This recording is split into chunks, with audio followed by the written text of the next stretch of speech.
We've all heard of the whistleblower situation in the media, but what is truly going on? First, it helps us to know who's who and when everything had happened.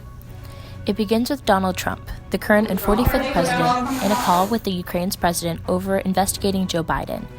The chief complaint towards him, made by Democrats, is over using the power of his office to solicit interference from a foreign country in the U.S. 2020 election.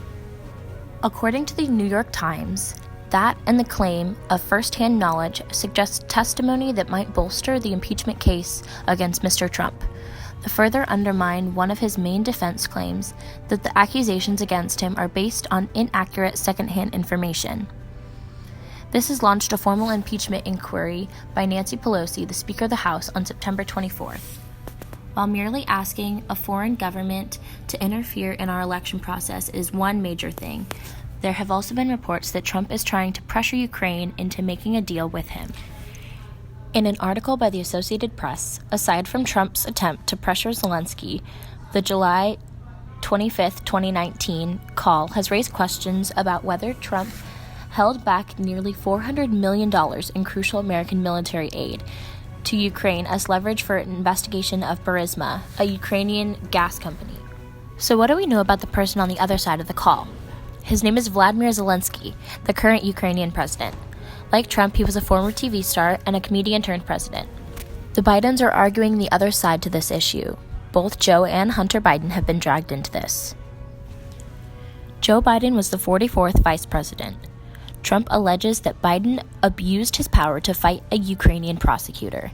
Hunter Biden is Joe Biden's son. He had ties working for a Ukrainian gas company that was corrupt in 2014. However, the key point made by BBC was that the Ukrainian prosecutor said that the corruption within gas companies happened before Hunter Biden joined. There are two whistleblowers, intelligence officers, who allege that the White House was hiding the details of the phone call.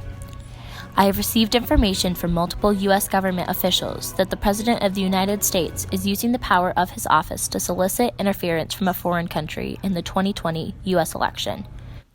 What I know about the Ukraine impeachment issue is that the House of Representatives has launched an impeachment inquiry into President Trump, alleging that he withheld military aid to Ukraine in order to pressure them to look into a 2020 presidential opponent, Joe Biden, and his son, Hunter.